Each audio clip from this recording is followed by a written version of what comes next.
Mōri ore te whānau, welcome back to the 99 Dreams podcast. If you're first time listening, welcome. This is the 99 Dreams podcast. I'm Rawiri, I'm the host. If you're a regular listener, welcome back. Thanks for supporting the channel. Today, we've got a very special guest. It's another whananunga from the Taranaki Maunga. What's good? I've got Te Kahurangi in the studio today. Te Kahurangi, how are you? Morena, I'm good, thank you. Thank you for having me. This is awesome. Glad to have you here. Glad to have you here. Why don't you just give us a call, koe? Who are you? Ai, tēnā koe, tēnā rā koutou. Ai, ko Te Kahurangi tōku ingoa, he iria hau no Taranaki Maunga, mai ngā iwi o Te Atiawa, Taranaki Tūturu, Ngāti Maru Wharanui, me Ngāti Raukawa ki te tonga hoki. No waitara hoki a hau. Yeah. I think like the biggest trend at the moment on this podcast is I've only got people from Taranaki on the podcast at the moment. So we're rolling. We're rolling. I think you're the third other, like I was the first on the podcast from Waitara, then we had Jaden Waiwiri and now you. So we got 3 whānau from Waitara on the podcast. It's amazing. So why don't you tell us a bit more about you, what you're up to at the moment? Where are you? Oh yeah, so Waitara is home, but I live in Dunedin, Oti at the moment. I've been here for 5 years now. Yeah. And I'm a student. I'm a professional student at the stage now. I'm doing my master's at the moment, so yeah, it's pretty special, very privileged to be doing this mahi that I am. Yeah, tauira. Yeah. And so I guess a great question to lead into that is, how did you find moving from Waitara to Dunedin? Yeah, huge, eh? Like it's a massive mish. But I was lucky. I went to like a boarding school, I suppose, for the last 2 years of my life. So that really helped that transition. I was only in Palmy, so I got the the little teaser of being away from my tūranga waiwai and my whānau. But yeah, it's huge. It's a cultural shock, like as soon as you land in the airport, you're like, oh my God, where are my people? And that's a massive thing as a Māori and as someone from such a close-knit community that our small town is. Yeah, because it's a beautiful place and it's somewhere that you're so totally embraced by everybody. Well, no, sometimes no. But yeah, it's a beautiful, beautiful community, and we are coming into a different island of the country, a different community makeup. But that's important as well. I wouldn't change it, as hard as it can be. That adversity and that, being chucked into the big pool of another place and a big university that's prestigious and all these things. It's important. It's important for personal growth and finding yourself outside of your whānau. Yeah. Hard. It is a huge shock, I guess, and when you initially land. I think one of the biggest struggles I had in my first, I think 2 years, was just figuring out like who I am as a Māori in Dunedin. How did you go about, staying connected to your culture and who you are as a wahine Māori? Yeah. Oh my goodness. We were really lucky in our first year. There was a core group from my kura. There was 4 of us girls, and we kept each other pretty culturally safe, I suppose. Whether everyone else was weird in our hall and oh my God, they're going crazy. First bit of independence. And then to be honest, it kind of just I let it. It probably just forgoed it. Like I didn't really have it. I wasn't expressing my Māoritanga all day, every day. Like I just kind of let it be on the side because there weren't many spaces where I could be authentically that. And then I found some peeps. You just kind of find groups and you find your tribe outside of your tribe. And it is hard, but I think we all, being lucky enough to have a core foundation of identity and all of that stuff, you can you can always come back to it, even if you've ghosted it for a while, which I did. And I don't know if that's was a safety thing, or if it was just, what it was in my I'm still in my early 20s, finally, but in that last bit of teenage years where you're just trying to figure everything out. Culture is a massive part of it, but I let it go for a bit. I'll be honest, I did. I kind of just put it on the side, put it on the back burner, because it wasn't in my face all the time, and you've got to find that manawa hinutanga in you to come back to it and to center yourself again in it. So it's a huge thing. It's a huge thing. I feel like we all go through that phase of like, I am Māori, but it's all good. It's like, I'll just push it off for a little bit. Yeah. Do you have any advice for anyone who's like in that position? Like they're down at university and they're just lost. They don't know how to reclaim their identity as Māori. Yeah. Massive. Just, I don't know, stay in it and trust that your tūpuna will guide you back to where you need to be within yourself. That's what I would do. That's what I've, done. You just trust in it. And there's no perfect way to fit into places where your culture isn't expressed to you. Like there's no perfect pathway to do that. So whatever it is for you, if it's kapahaka, if it's like we used to just go to the Māori Centre tutorials, and that was just, you just hang out for extra time because you'd be together, and eventually that just translates to your whole life. You just move as a pack, and you find your way. We always do. Our tūpuna love us, so they'll guide us somewhere eventually. And be courageous, like eventually, I got to a point where I was like, no, like I'm just gonna do it, even if it's not represented around me. Like I'm just gonna be Te Kahurangi and not TK.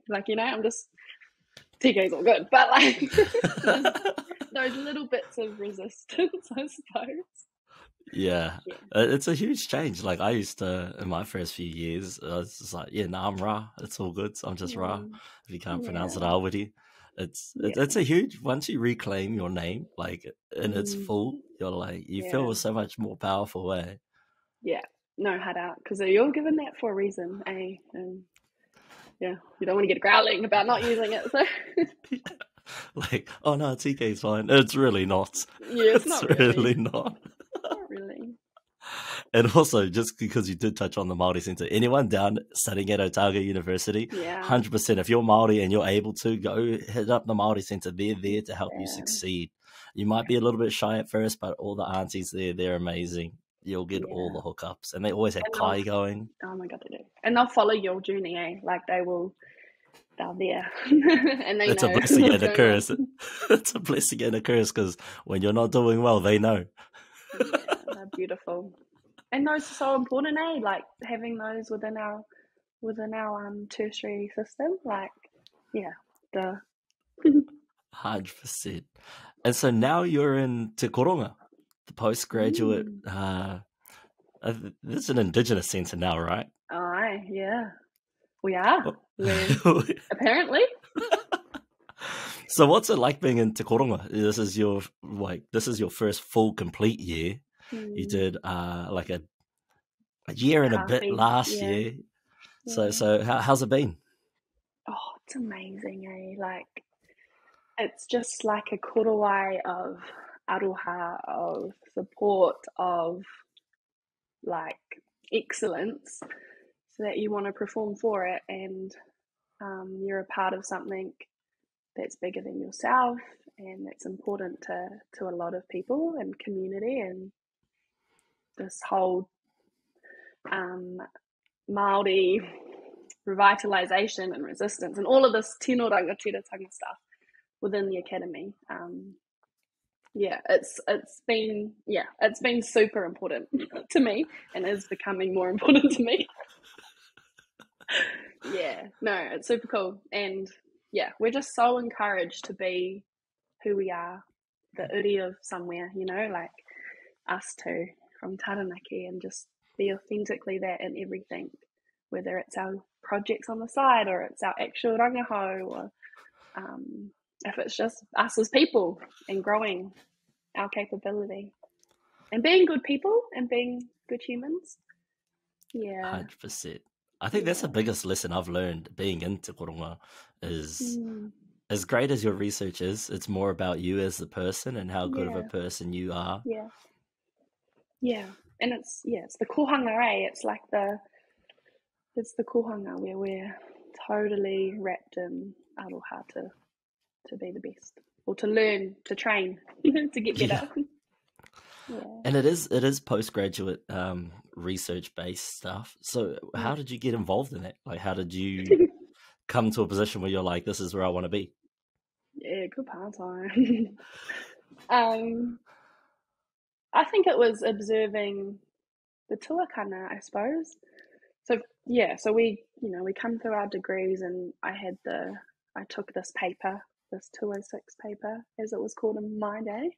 The paper. The paper.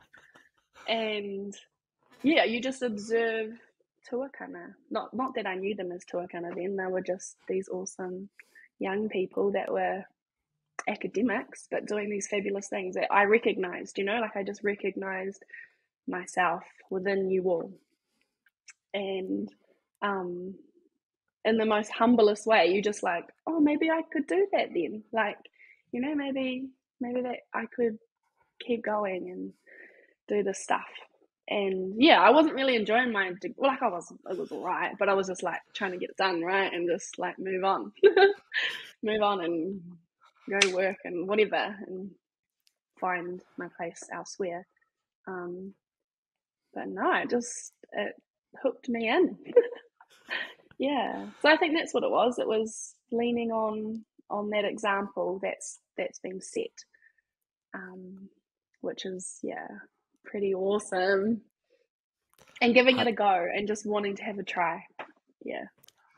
100%. Like, we have remarkable role models to look up to. Yeah, you were one of them. So I was still at the entry level. We have like Ngahuia, Chels, Tarina, Benja, Nikki, Inano, Lisa. Yeah. I had coming through to Te Kahurangi Pini. There's been so many, and now you're added to that list of amazing academics. What's something that you consciously do to remind yourself that you are also a leader and you are now a tuakana to those coming through? Because you're now that role. You're that role that you just said you were watching in 206 that you've seen yourself in. So now that's you. Oh, that's always a weird one, eh? It's always like a, ooh, yuck. No. It's always like, oh. I don't know. I don't know if it's a conscious thing, to be honest. Like, it's just we've all got a tuakana. We've all got a tainer, I suppose. And you're just trying to follow in the path that's been set for you. But yeah, no, it is. It's not all unconscious, but yeah, I think it comes down to being a good person. No, I don't know. Like that whole leadership thing is definitely still developing, and how to do that pono and tika and in a loving way as well. Very much still in my learning phase of how to truly tiaki people. That's encouraging, but also to the point. Yeah, but that's a lifelong thing, eh? Like leadership, like 100%. You never get it right. You never get it right, no matter what you do. I mean, you still got plenty to learn. I've still got heaps to learn, and how I can be a better leader and a better support person within Te Kahurangi. It's so hard, with the examples that we have to follow, because they're amazing. I know, they're incredible. And you're always a tamer. Like, I'm still a tamer. Like, come on, whānau. Let's be honest. I don't think so. I don't think so. I think you've evolved out of that now, No. especially into next year. Oh, hecka. Got a new crew rolling through next year, so you're going to have to lead again. It's the co-pups, eh? It's so beautiful, the growth and all of that stuff. Change, evolution, love it. And speaking of kaupapa, you've got yourself immersed in quite a few. Yeah, very lucky. Grateful. Why don't you tell us a bit about what you're up to with those? No, what happens, whānau, is you do one thing and you might do an okay job, and oh, hecka, no. So I have, what have I done? In my undergrad, I did this placement with Otago Māori Rugby, and that was just part of our course, which is really cool because it's like practical experience of what your degree is. And then I just stayed or got stuck. And it's become really important to me, which is so funny. So I played rugby for a few years, and then decided on protective of my upoko and sore busy. And so this governance stuff and managing and coaching, mostly for young wahine, has been really, really special and giving.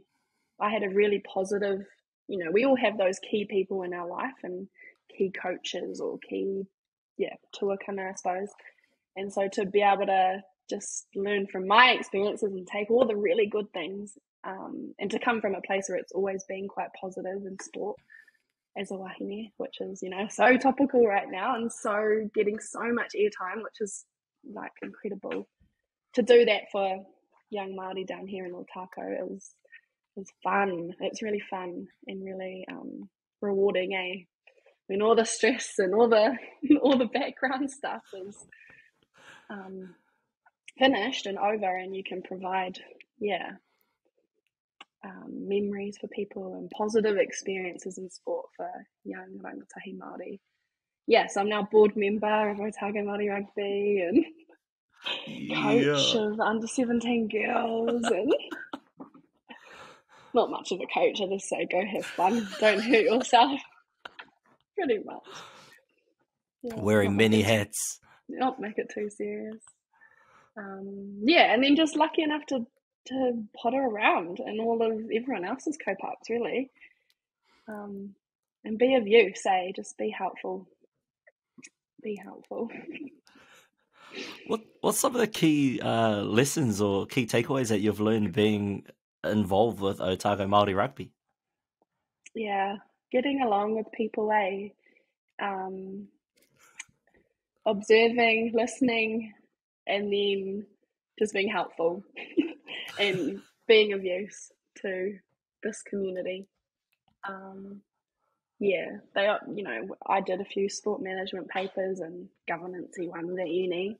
They don't teach you the stuff you actually need to know with working with people, and that's like a skill that's, I think, transferable to a lot of things, because we've got to work with each other, we've got to get along, and we've got to be productive. So those are the things, I think, working with others and doing stuff you say you're going to do, and relationships, and it's been cool. It's been really cool. And how do you manage all of that workload on top of a thesis? Oh, well, I've been a bit lazy on the thesis, I'll be honest. I'm exposing myself here. Exposed. It's accountability. We'll call it accountability. Oh, God, it's going public.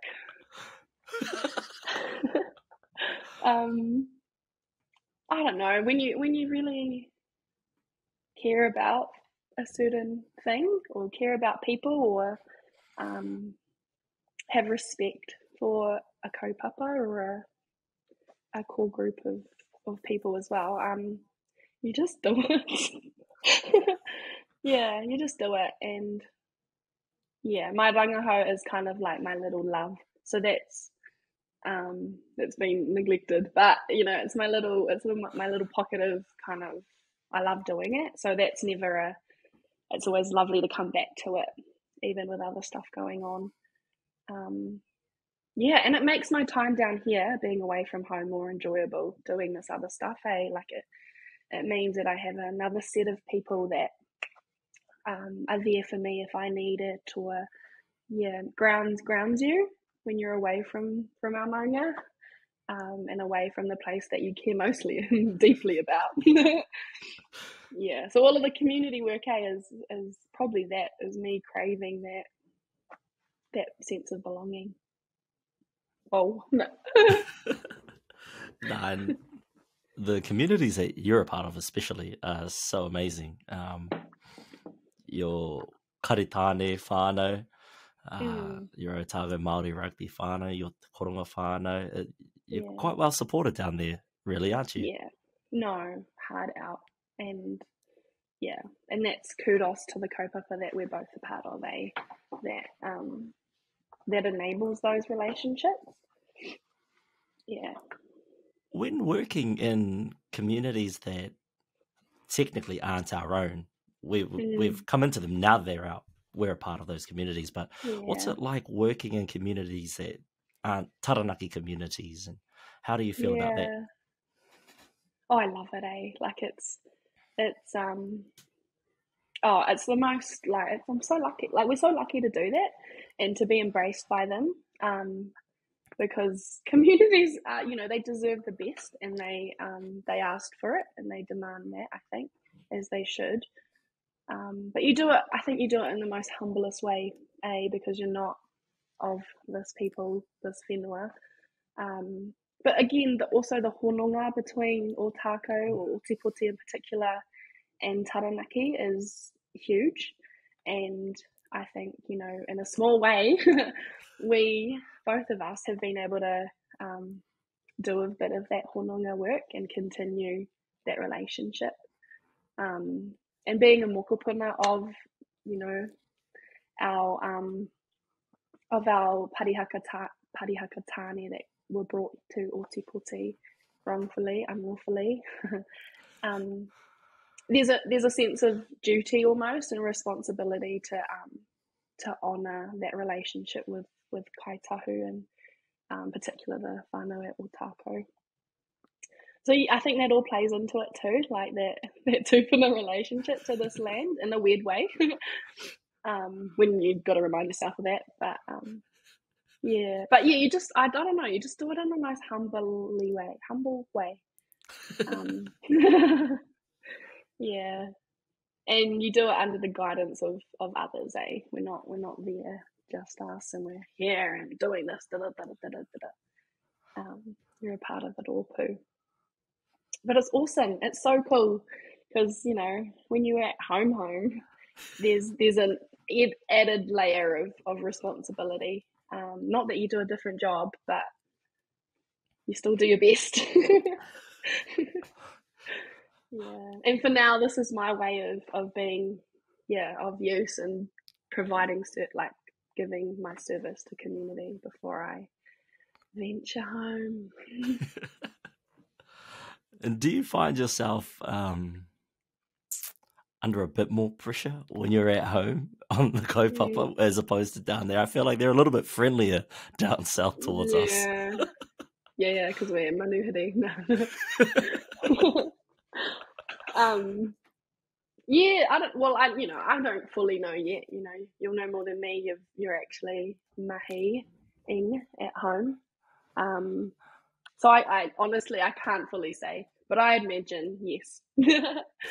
And as there should be, they should expect the most from ourselves, because we do hold our own to the highest of standards. But I can't fully say yet. And they've funded most of our studies, so we have to perform. Yes, exactly.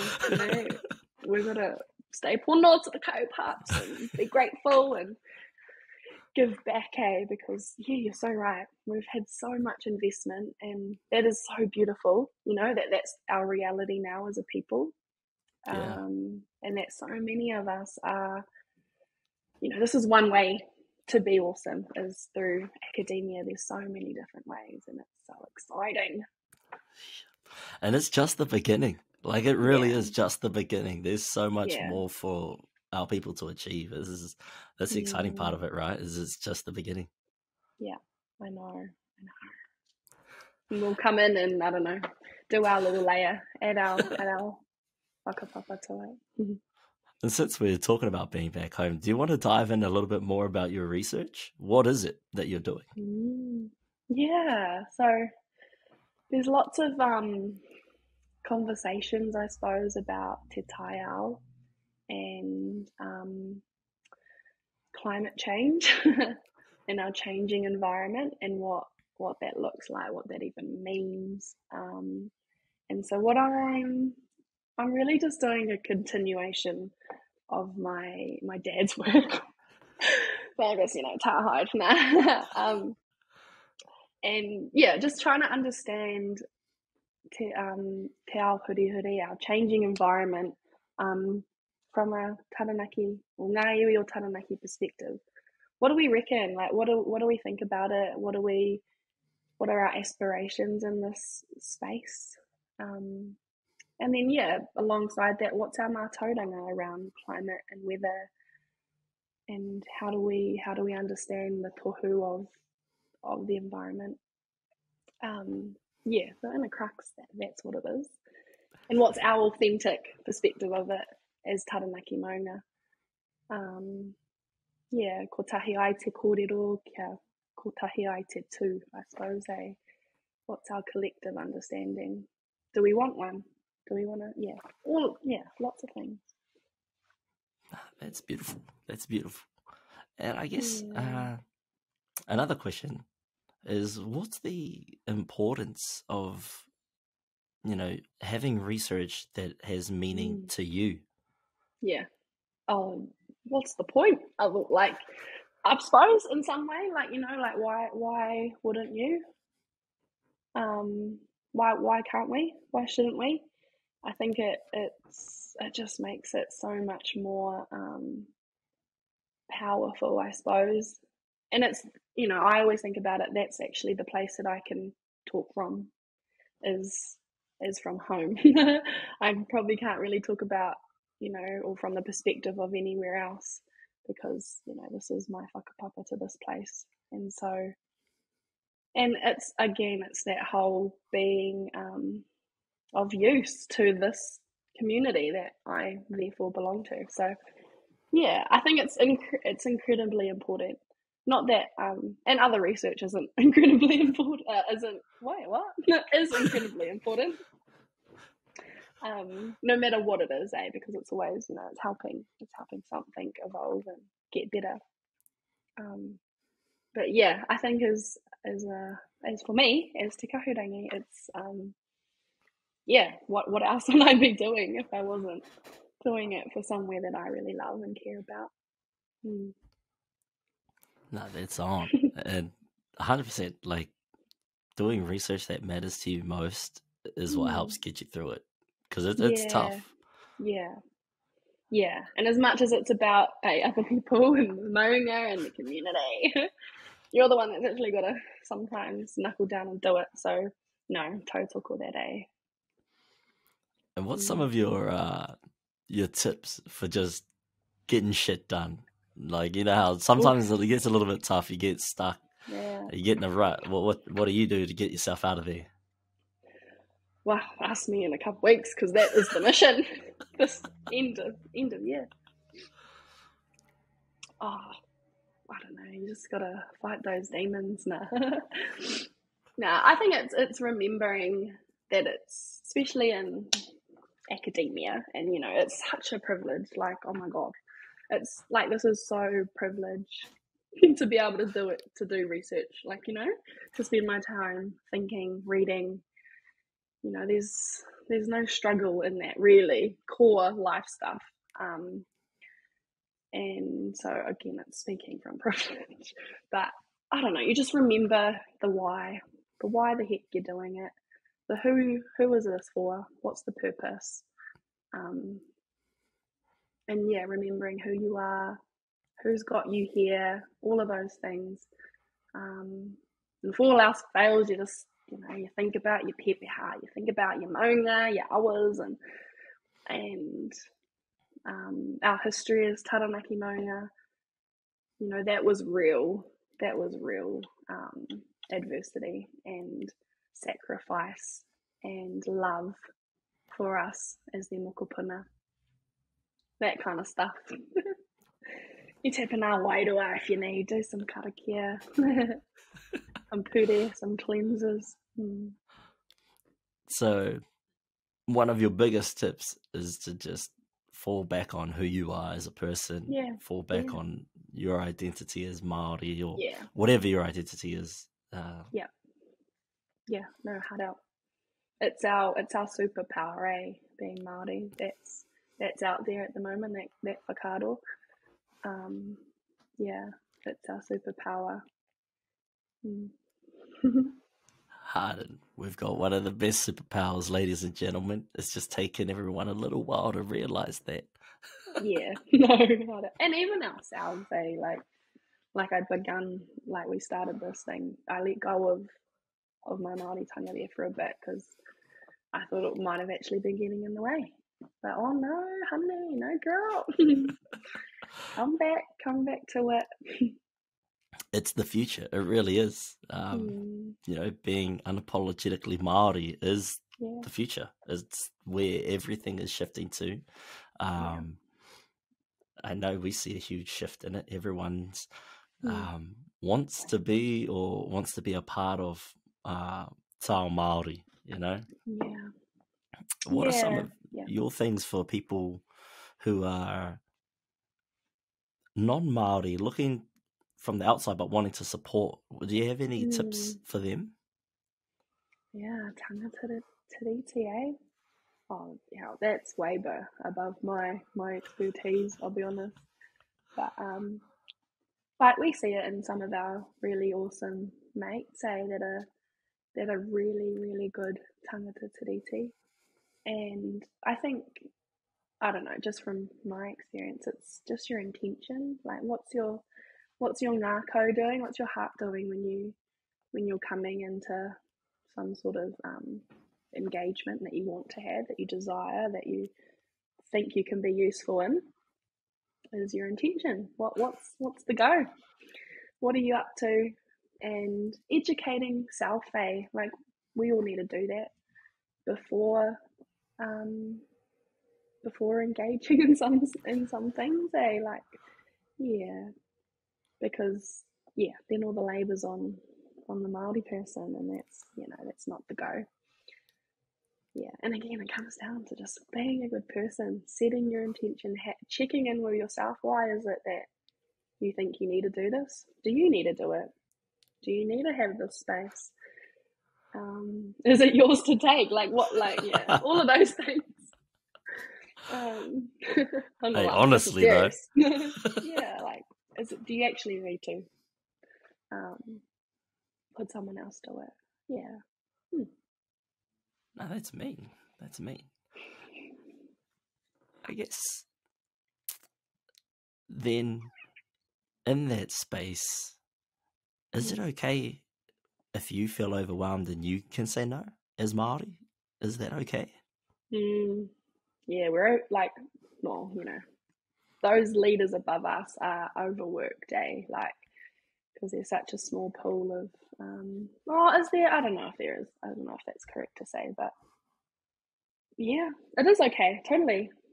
Yeah. Do you mean to a non-Māori asking? Is that what you're... Yeah. Oh, yeah. No, of course.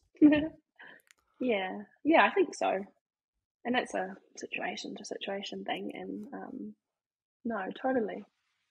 Yeah, because I know a lot of us get caught up with I've got to. Otherwise, if I don't, then no one else is going to, and they're just going to throw something out into that space that's not, Yeah. So it is that's okay. a hard one. Well, it's a hard one to reconcile. Depends on the situation too. Like, you don't want the not tika thing or the not pono thing to happen. And those conversations, like they can be tense. Yeah, I don't know at this stage in my life, I'll be honest. I would refer that to someone to come above me. Yeah. See, and that's what it's about, though. It's recognizing that it's out of your depth, Yeah. and it's okay to Yeah. pass it off to someone who knows a bit more.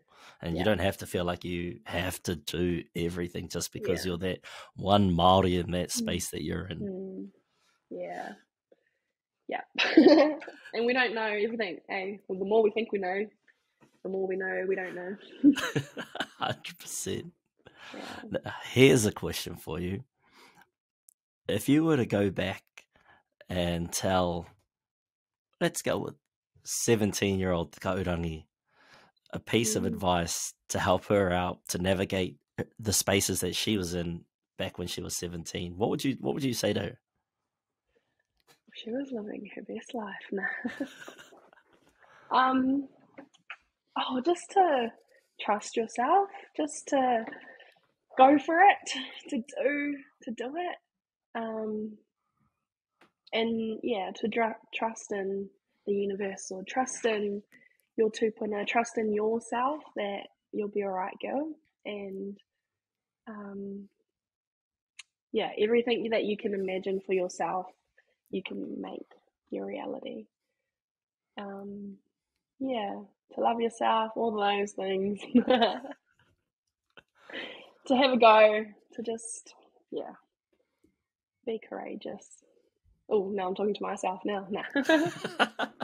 But it's all relative, right? It's all like, man, Yeah. that advice you can always use for yourself. Mm.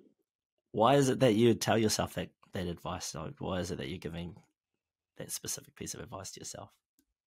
Yeah, I don't know. It's just those, all of that typical when you're growing up, those insecurities and what your self-belief is, what your self-talk is. There's always that tricky couple of years. Well, actually, I think it probably goes throughout our life. But yeah, I was at Manukura, which was our kura in Pāmi, and yeah, this was just before that big step out of, and that was a beautiful korowai, much like Te Kahurangi of aroha, of support, of encouragement, of excellence. The taumata is high, and yeah, emerging from that into something that's totally foreign, which we didn't know at the time. But yeah, just be courageous and fall back into those core ethoses, I suppose, that we're all taught, which is to be proud of where you come from, all that stuff. So that's probably why I would, because yeah, that was 17, you're kind of still figuring stuff out at 23. Will be for the rest of my life. It is a scary thought, though, when you're like, oh shit, what do I do now? I'm leaving high school. Yeah. Got to figure out if I want to go to university. Yeah. Nah, I always was, I was always that, like, just, don't know, it's always was. It was a weird thing. Go on, elaborate. I don't know. It was just like, oh yeah, I'm always just gonna go do that. I don't know. Like, I'm always just gonna have a go. I'm always gonna have a try. And I quite liked school. I was like that weird one. Like Manu, like right to the east, I really liked school. Like, what a weirdo. Nah. And now look at you, you're a master's student. Yeah, well, let's crack up. Maybe I'm just, just got to stay in it because I'm so, what else am I good at? Nah. Just add to the list of Taranaki academics. Yeah, it's super exciting, eh? And we're flourish, no Māori is, but we're flourishing in all sorts of spaces. But the one that we're in is, it's cool to us. Important to us. 100%. Yeah. So when you come home, what do you get up to when you're in Taranaki? What do you do? What are some of your checklists? I just hang out at home. I'm actually so bad. I just hang out with my family. And they almost have been like, go away, like, go do some stuff, girl, like, get out. I don't know. I go to bakery, like, because the bakeries are on in the North Island. South Island are trash for a bakery. You have to get like an $8 pie here, like that's outrageous. Bro, their donuts suck. Yeah, I get me an apple cinnamon donut, mince and cheese pie, Coke. And I just hang out on, the land, and I hang out at home, and I have like this toxic trait where I just want to like build something. Like I just think I can. So it takes me all summer to like do one thing. Yeah, no, I'm very much just with my fam, and I don't know, you just taking in all of the beautiful home things that you don't get to do often, like all of the lovely walks and going on the maunga and being by your awa and going to the beach and just loving life. Yeah. Do you have like a go-to summer spot? Nidal Beach is my go-to. Just north of Waitara, just before Itanui. It's the secret. It's one of my favourite beaches. It's not a bad spot. Not the beach camp, but like where the houses are. Yeah. Just a little bit. Yeah. Yeah. The beach camp's not bad either. It's just overpopulated some years. Yeah. No, that's my go-to. And it's down the road, so always. Yeah. You're not like jumping off the bridge? Oh, when was I? I must have been like 12, 11 last time I did it. Oh my goodness. I don't know, now that I am a bit more mature and I know what could be down there. High tide, man, you're sweet as. Well, there's cars, trolleys, far out, cows. No. That was a thrill though, eh? Like that is a shared experience, I think, of actually many people jumping off bridges is like, God, that's what you do. Yeah. With the milk bottle. Oh, for your money. I would just need to jump in now and I'd make a mean slash. Yeah, I don't know if I'll come back up. Yeah. It's so funny. What's some of your fondest memories about Waitara or Taranaki in general? Yeah, we were surfers, like growing up, so that's all we did. Obsessed. Like a little crew, black as, and just like little groms. So that is my childhood in a nutshell, is the beach, our beaches up and down our coast. And having, really no fear in the water. And, you surprise yourself when you can recognize where rips are and stuff now, because it was just so embedded in how you practiced life growing up. So those are my best, like down at the WBBRC, down there at the board riders. That was it for me. That was life. Yeah, and Waitara is so special, it's so interconnected and interwoven, and as a kid that's amazing because you could just rock up here to so-and-so's house, or you'd have eyes on you wherever you went when you were roaming.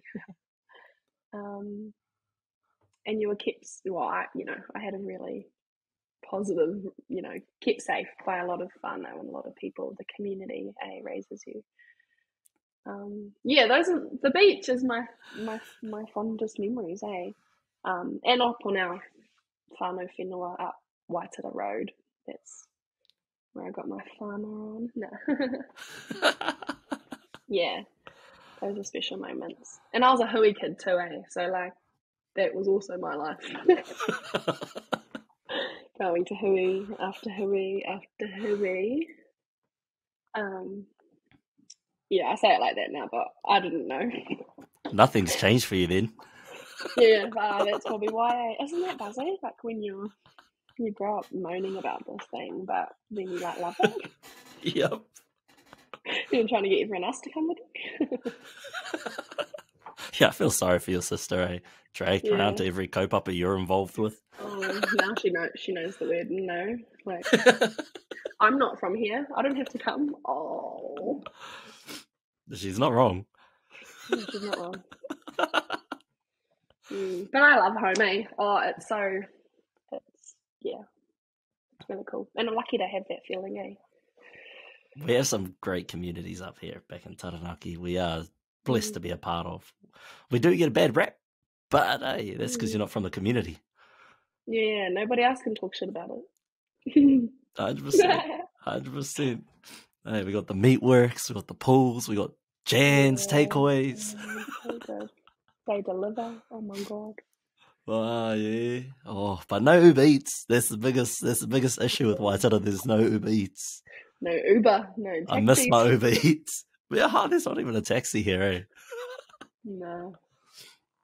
Like it's like a place you can just map out in your head, eh? Like it's so, yeah. Yeah. It's beautiful. It's beautiful. Yeah, if you've been here, you know. And that's for everyone, eh? Where they come from is so like, you just rep it. Yep. Yeah. So what does the future hold for you? Are you coming home? I've given myself, it's a bit public to say this, but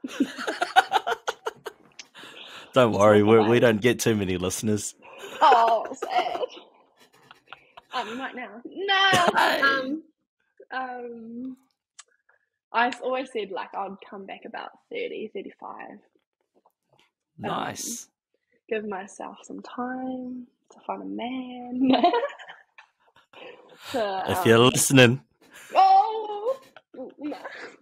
I've already asked. Yeah, I don't know, and I need to upskill more. Like when I come home, I'm going to be working for us, for our peeps, whoever that may be. So they deserve me skilled. So still got to fill my kete, continue to fill it, learn more, be better. Yeah. So 10 years. Yeah. Oh my God. Does that mean you're going to go overseas then? If it presents itself, like, yeah, no, totally. If an opportunity is there. I'm also like in two minds about it too, because I'm like, there's so much work to do, like here and for us and for our own thing. Like, why go be useful for someone else? But yeah, I don't know. That's a whole thing, and be a little bit more selfish for a few years, eh? Because I know when I'm home, I'll be totally for the rest of my life. So gotta savor it. Nah, but that's beautiful. I think that's the goal. That's what I want. So. So I do what I do and just come back now, leave again, and then come back later. Yeah. And also when you're told to. Yeah. When you're instructed to do something, that's what you do. So I guess looking to the future, what would you tell yourself? What's some advice you'd give yourself? Maybe five years from now, if you could look back on this clip, what would you tell yourself? Oh my gosh. Probably the same thing I would have told my younger self is to just do it, just keep going. Kia au ki te kaupapa, kia au ki te papa. Yeah, that you should be proud of yourself. You should, again, trust in yourself, trust in the journey, trust in the process, trust in everyone that's guided you to be in this moment or to, yeah. So the message you want to give yourself in the future is to just trust the process and trust in yourself? Yeah, trust in your guts. Trust in... I'll probably have a few more guts by then, but... No.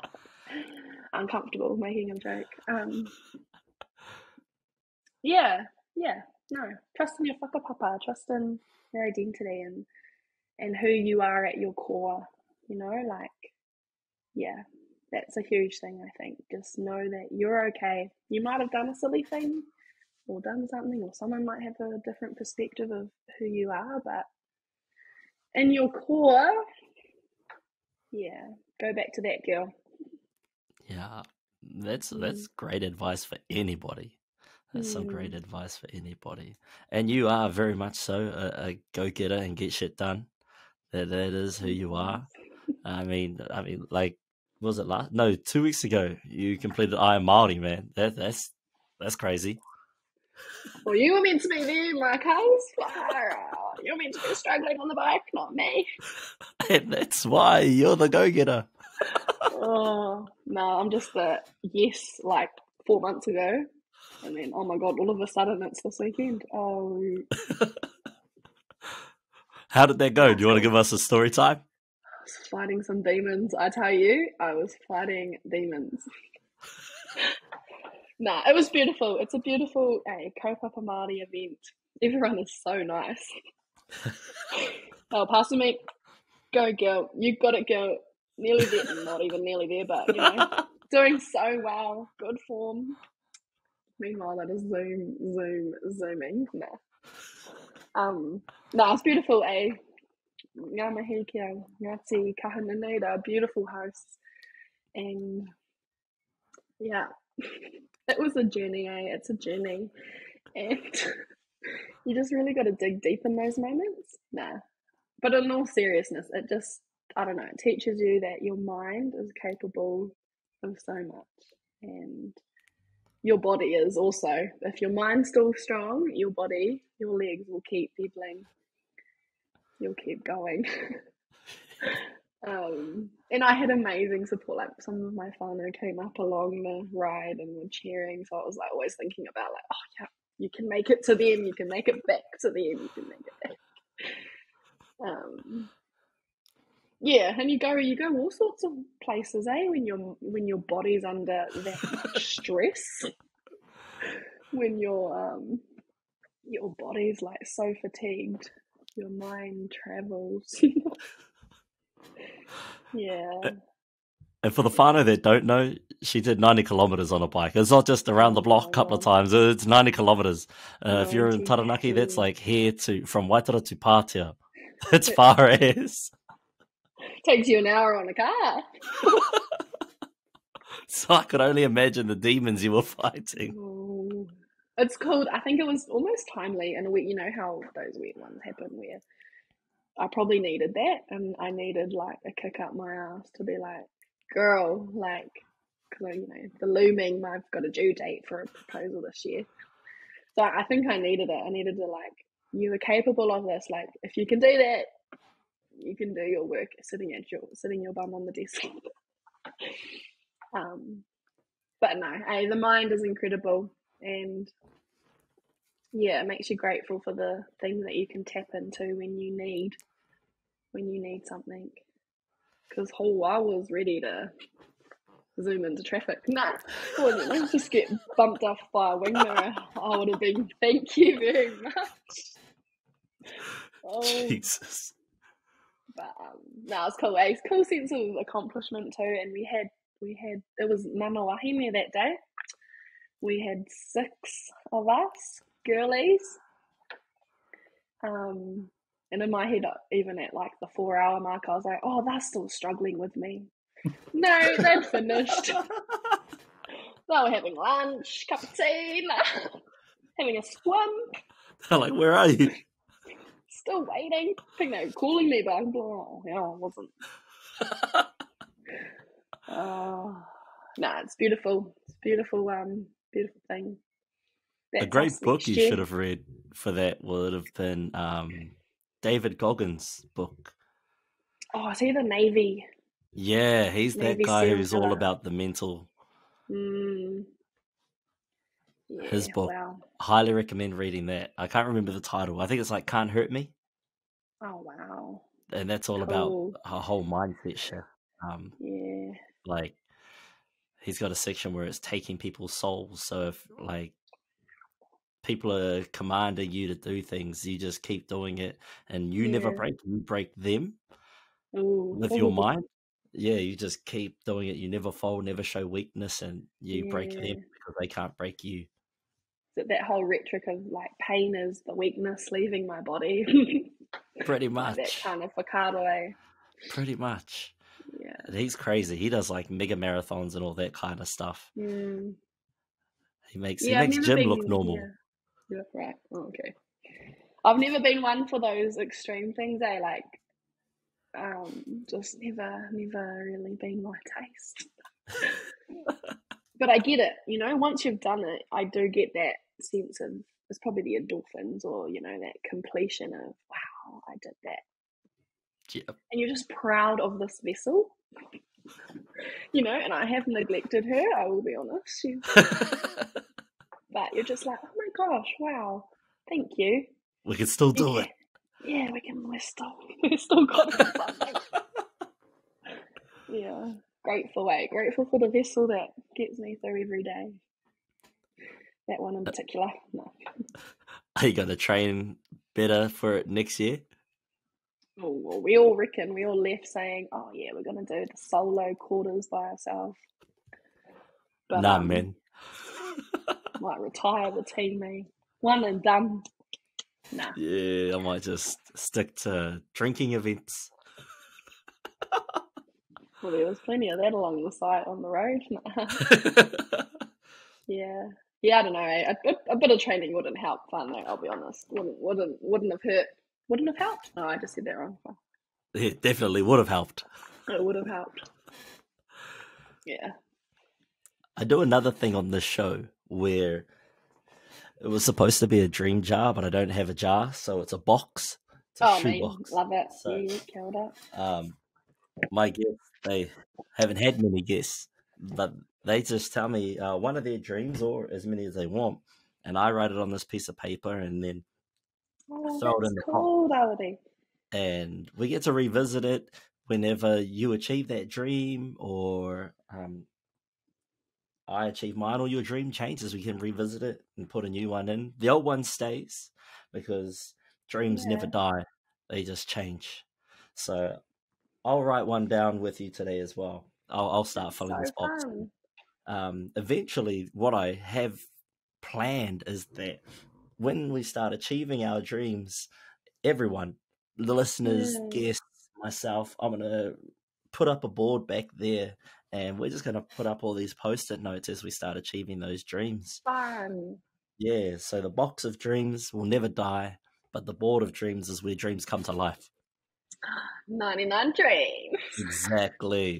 Exactly. So, what's a dream of yours? What's something or some things you'd like to achieve in this lifetime? Oh, in this lifetime.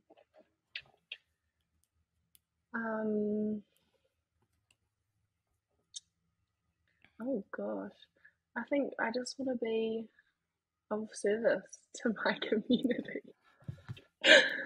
I say that with a laugh because it's like, oh my god, basic. But yeah, I just want to be helpful, and I want to honor, the memory of my dad in doing so, and be of service. That's probably it in a nutshell. Yeah, and I want to be a mum. All of that cool stuff, eh? I'll throw that one as a second dream, eh? Te Kahurangi wants to be a mum. Oh, funny. Well, when that one comes to life, we'll put up a photo instead of the Post-it note. Yeah. I guess, what's another one for me? My first one was real superficial. And I took it out, but then Mitch was like, don't do that. He even if it is real superficial, just chuck it in there. Like, you thought of it, you want to do it. So my first one is to own a McLaren, which is like a supercar. Fun. Yeah, so I was like, all right. I think another one would be to write a book. Yeah, once I finish this thesis, I'll write a book. You're going to write your first one? Yeah, write a book. Yeah, cool. About your life, about you, about lessons to life. I guess we'll figure that out when we get to that stage. I guess in Cool. the first instance, I'll write a book about this whole experience, this journey of trying to build a brand and try skyrocket that thing. It's so exciting. Yeah, well, really proud of you, eh? You just give it a go. You have to. Just give it a go. Otherwise you sit around thinking, man, I should have did that. Yeah, I could have, should have, would have. Yeah.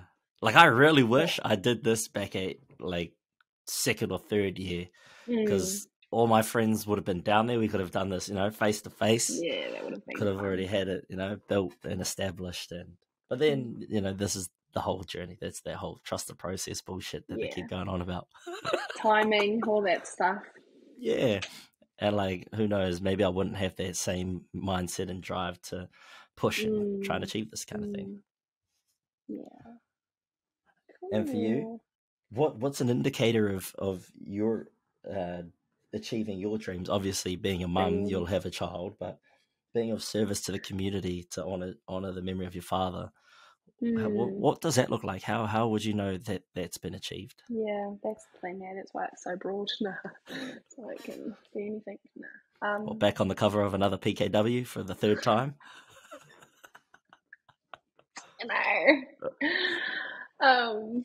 These things happen. I might actually use that for the thumbnail of this podcast. Our one. Yeah. That'd be cool. That'd be fun. We'll just cover my puku in that one. I'll just go this high. Yeah, thank you. Indicator, just feeling it, I think. I'm a big feeler of things. As you know, like my heart is right there or right here.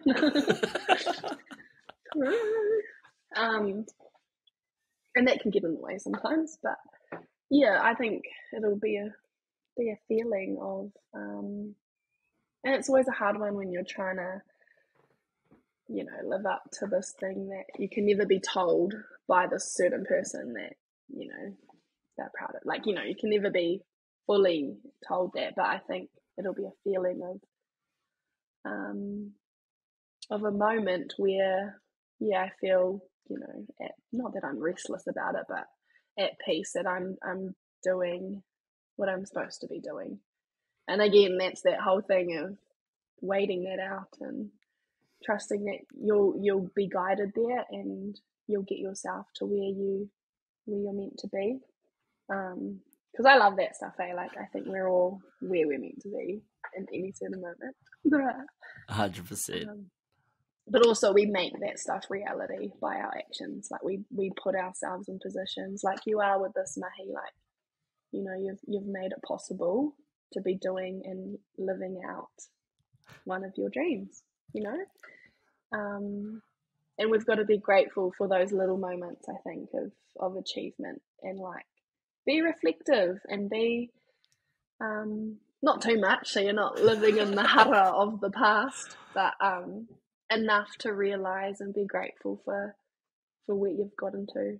Because as much as it's trusting in the process, it's doing the work to get there. and be good at what we are doing.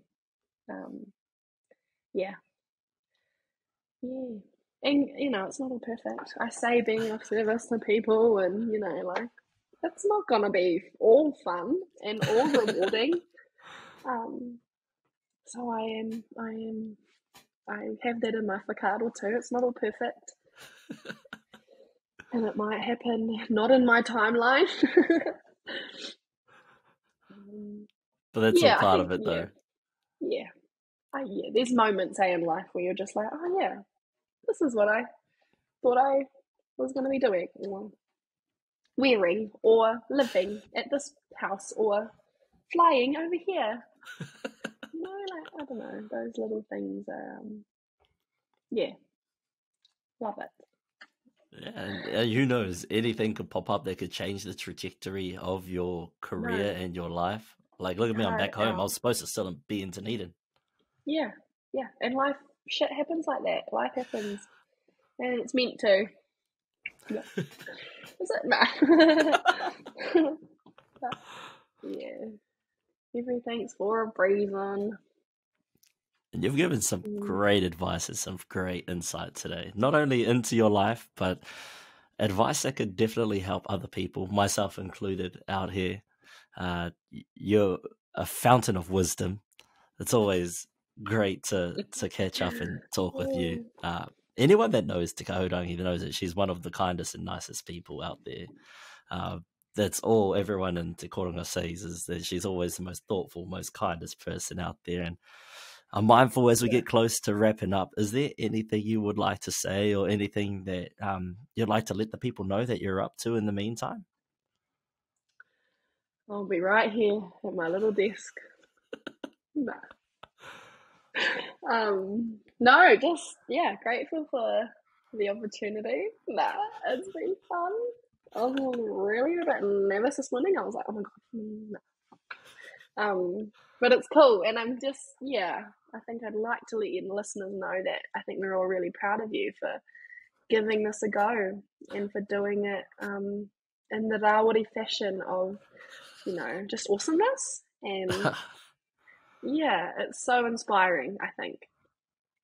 Thank you. I definitely couldn't do this without everyone that comes onto the show and supports me. It's so cool. It's so freaking cool. I'm all good.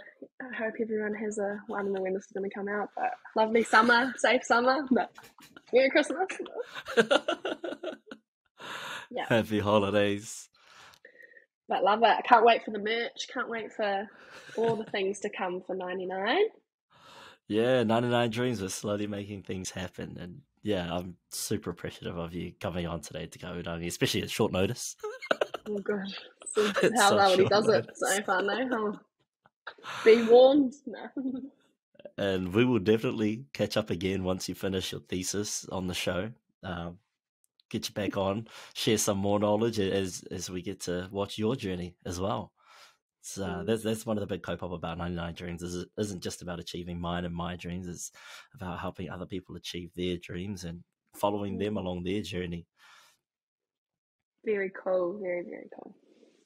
So, Ngā as we come to a close, ladies and gentlemen, thank you so much for listening. This has been the 99Dreams podcast. I've had the privilege to have Te Kahurangi on the show today. Thank you so much for everyone listening. Thank you so much, Te Kahurangi, for joining me on the show.